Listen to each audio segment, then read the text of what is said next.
If you were anything like me, you're just thinking, you know what? It's probably someone else's fault. Or as Jimmy Buffett said, there's probably a woman to blame. You got a home here. Welcome to the Go Show. Celebrating all things outdoors in this beautiful outdoor playground of a state, nation, and world that we live in. If I'm ever late, it's one of three reasons.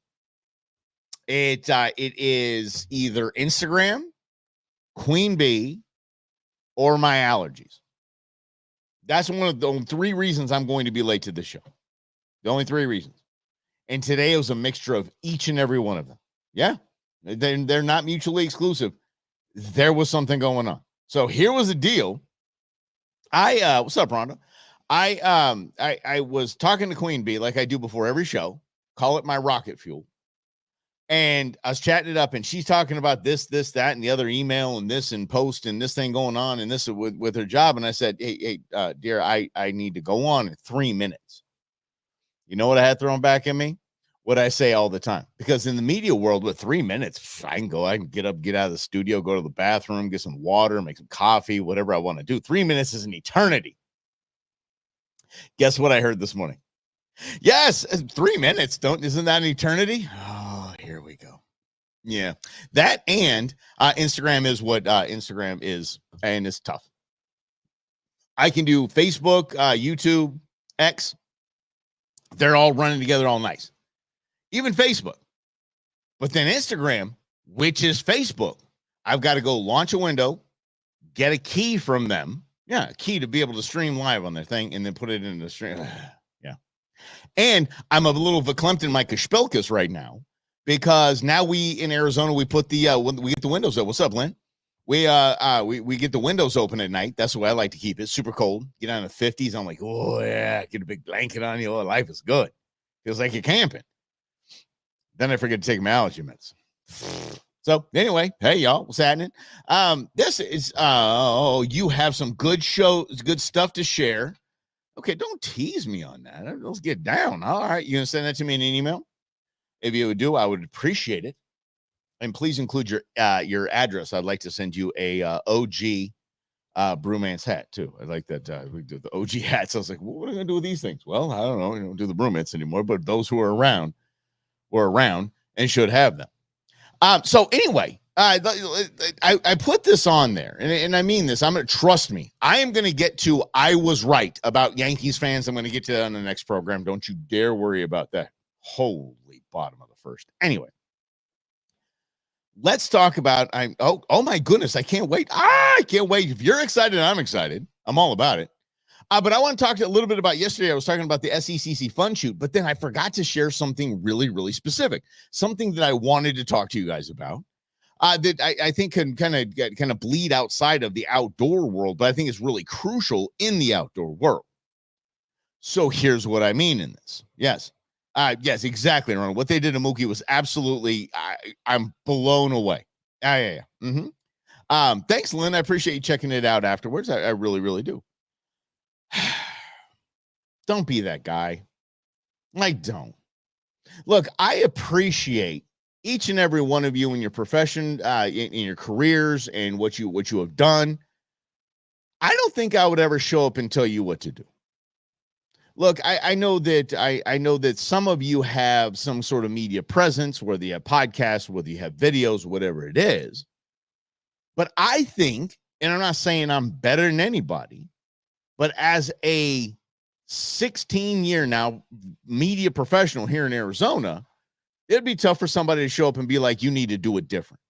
Maybe give suggestions, that's fine. But it kind of bleeds into the outdoor world, and I think we're about to have an internude sighting. I think it is. Somebody walking in. It is internude. Ooh, sun's out, guns out with the tank top and everything. Look at this guy. He's got his stuff. Yes, I'm streaming live. Hello, son. I know you were, but you're wearing pajama pants and a tank top. I can't. I'm so excited for you right now. I'm so happy for you. I love that kid so much. He's got his stuff on hangers, ready to go to, he's got homecoming this weekend, and so much fun. Anyway, I wouldn't think that. So if maybe, maybe in whether it's pest control, whether it's, what's up, Grizz? Speaking of, what it doesn't matter. I'm not going to show them and tell you how to do your gig. So here's what happened. Except for one thing. Now, hang tight. Industry professionals, I think, can talk to each other and talk to each other and kind of like, hey, you might want to tighten this up. If anybody knows the guy on Channel 12 that does the post game for the Cardinals, he's a big guy, dark hair, really good at his job, enthusiastic, has just that drive and that you just tell he's a motivated dude. I want to tell him so much. I'm like, bro, you got to work on your makeup. And me, the outdoor guy, the redneck himself, I'm going to tell somebody how to deal with their makeup, but it's always got this orange line right here. And I'm like, oh, I want to tell him. Because that might be the thing. That's what I'm saying with pest control, Grizz. I'm not going to tell you how to spray bugs. Not. But I want to tell that guy because I'm in the biz. I want to tell that guy, I'd be like, hey, bro, that might do. I mean, your talent, your presence, your everything you might have it all, but there might be ESPN or a network looking at you and going, look at us again.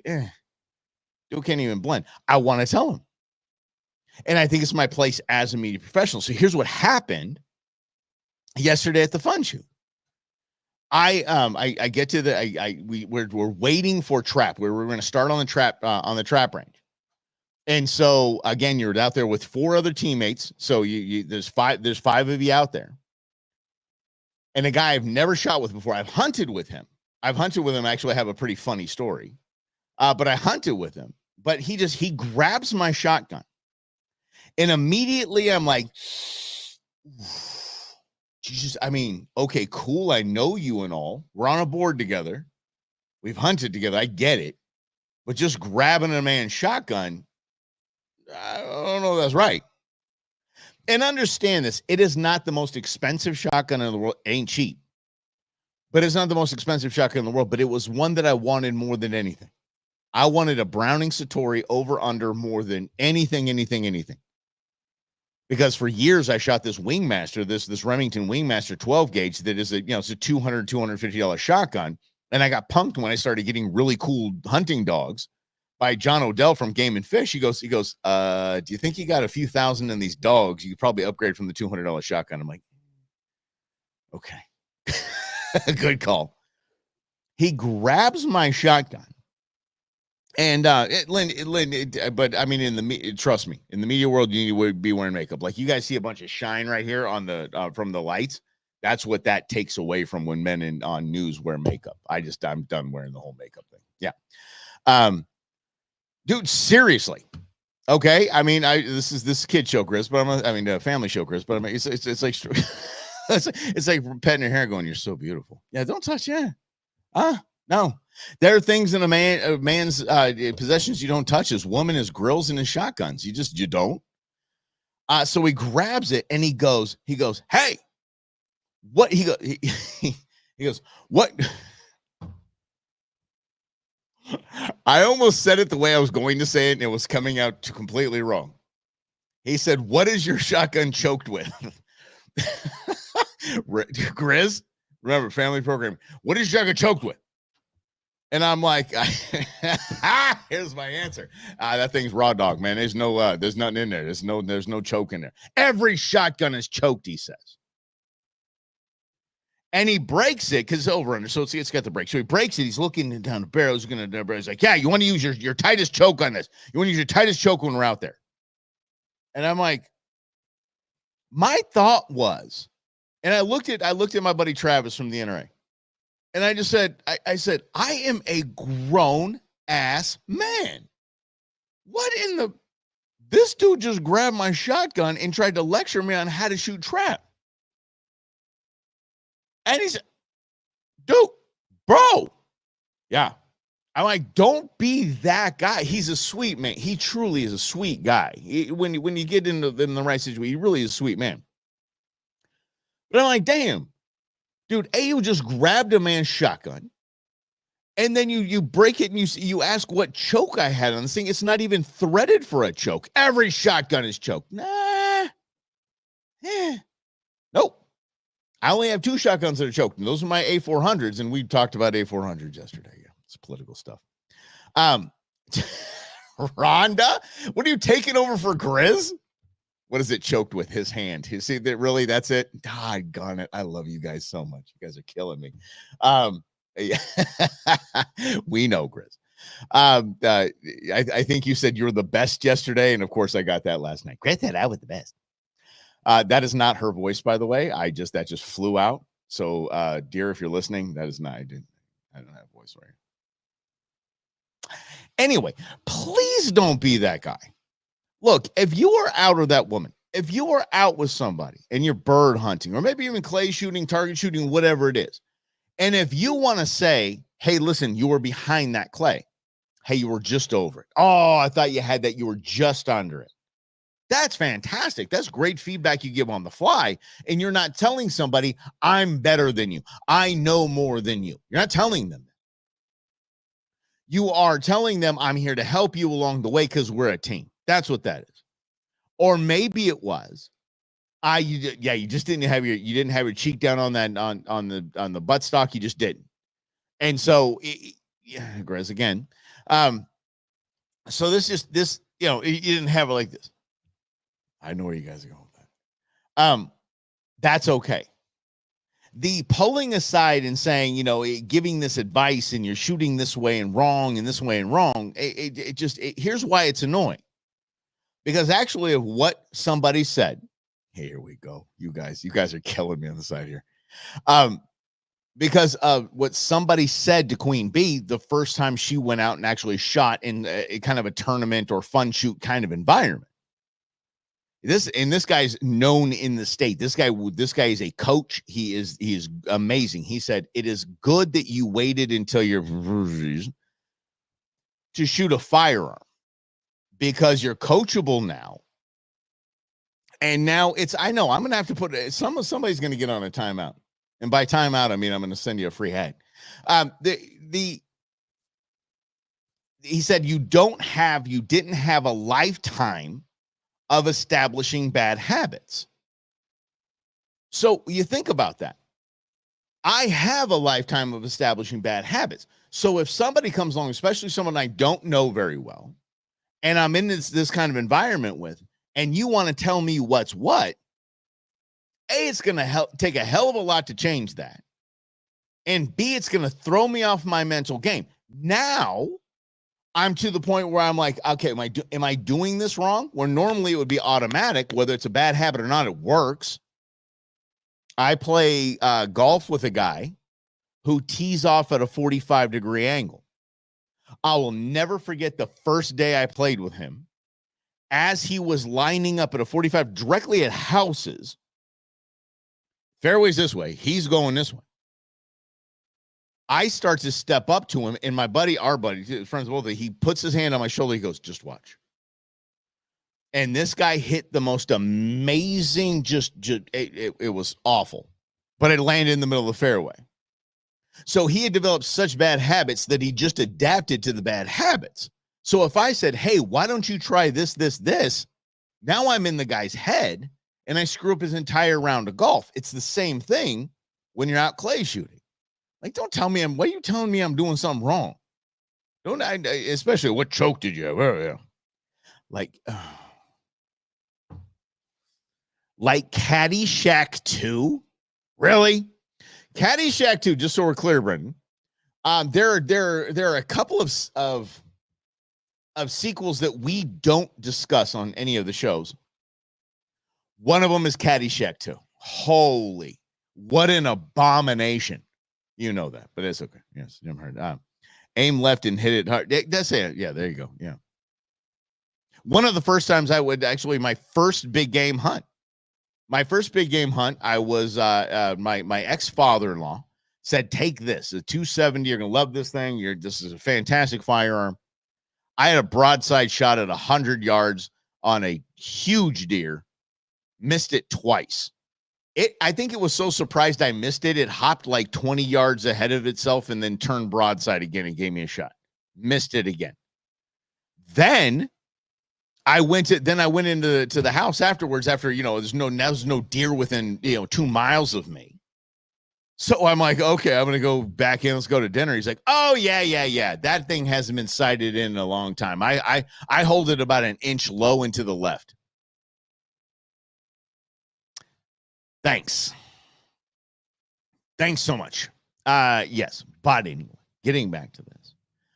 There are movie sequels are suck as I don't know, Lynn. I think we can get into that into a different show for sure.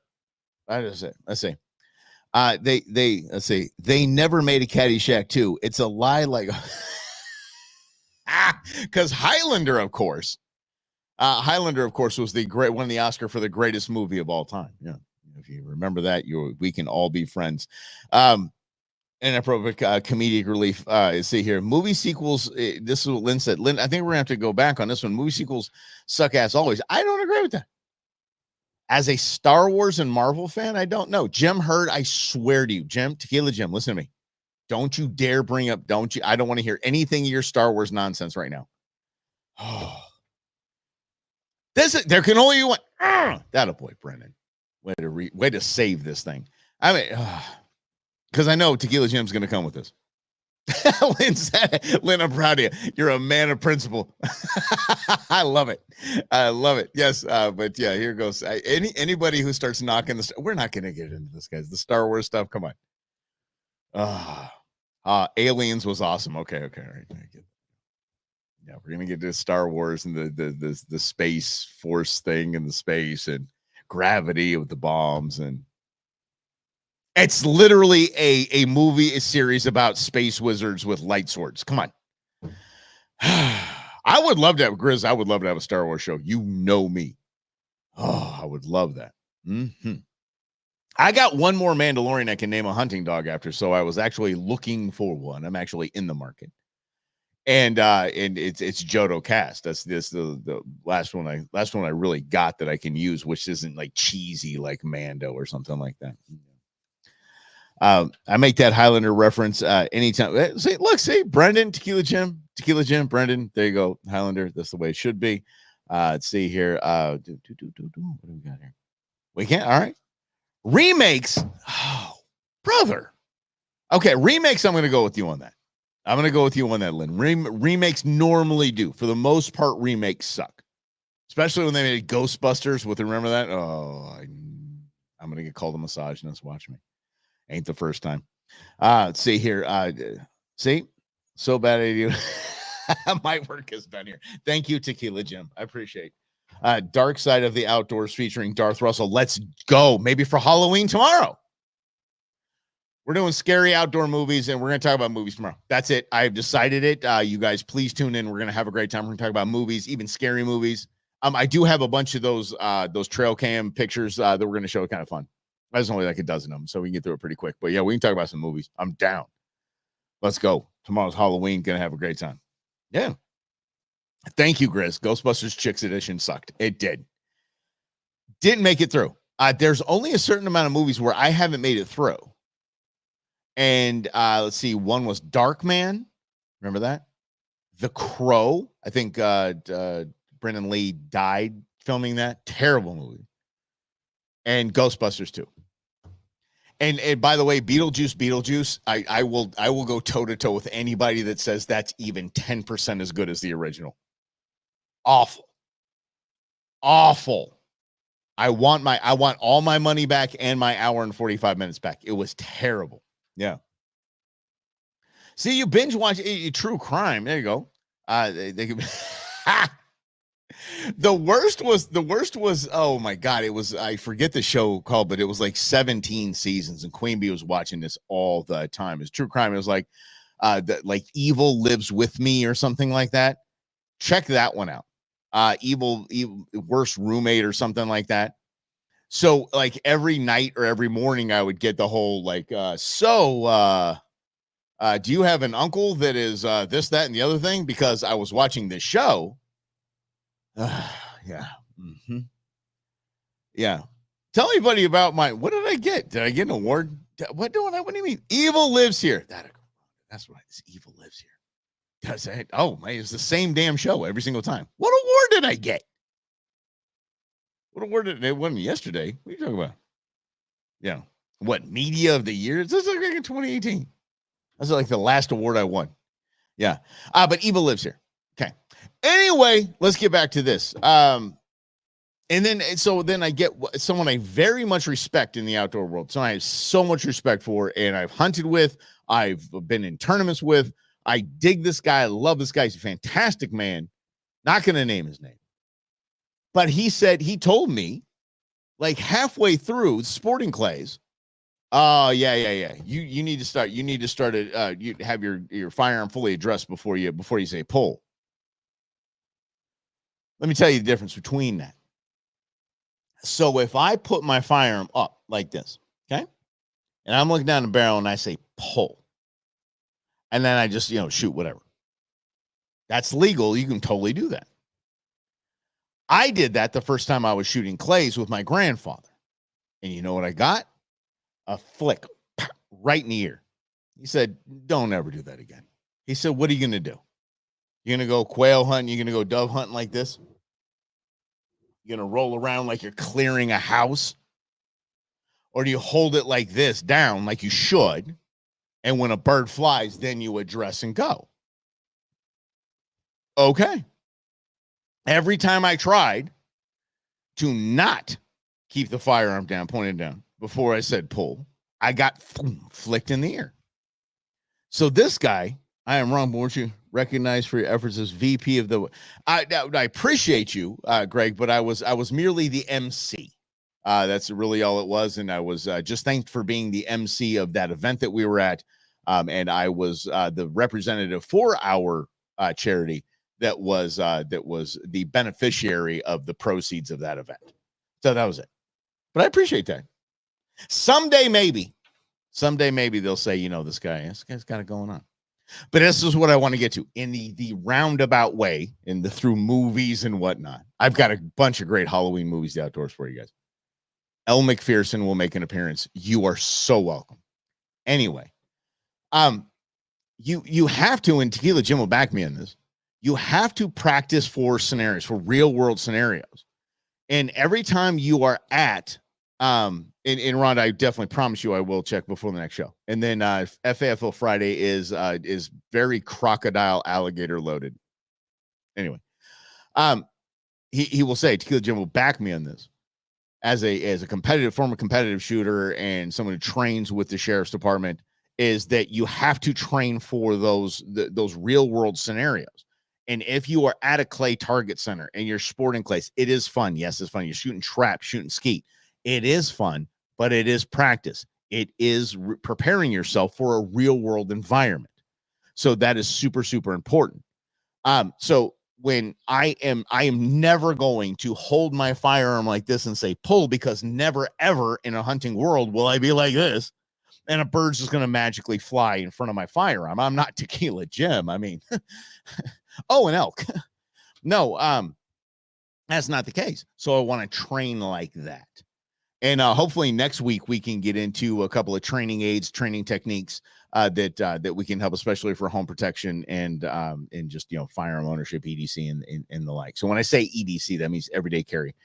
If you're carrying a firearm every day, and then some techniques to get into doing that. So Anyway, don't be that guy. Let them cook. And I wouldn't even say let them cook. It's kind of a new expression people are liking to use right now. They're cooked. At our age, guys, understand this. My dad and his best friend, Eddie, they had the worst golf swings in the world. They were ugly. They looked like Charles Barkley golf swings. It was disturbing. But they were scratch golfers. So they basically just found every bad habit they could in the world, and they made it work. Why would I change that? Why would I say they're doing it wrong when I'm shooting, when I've got like a 12 and 15 handicap when I'm golfing with them? Why would I, no, obviously you're doing something right and I might be doing it wrong. So that's it. That's it. Just, and especially in shotgunning okay, I would actually say especially with shotgunning or hunting or, I would say maybe home defense firearm techniques, maybe less, because most people are late to the game in that, and that comes in later in life. So you can easily, fix the issues. But I don't want to go out on a duck hunt, a quail hunt, a dove hunt, and somebody's telling me I'm shooting wrong right out of the gate. Like, now I have zero confidence in anything that I'm doing anything. And by the way, one of the worst things you can possibly do, apparently, and I just learned this. See, I just learned this, is that you can go to Clay Target Center to get ready for dove season. Don't ever do that. Apparently, don't. Yeah. Main piece of advice is making sure the stock fits you. Okay. All right, Jim. Okay, so we can talk about that. I think that's a great piece of advice, by the way.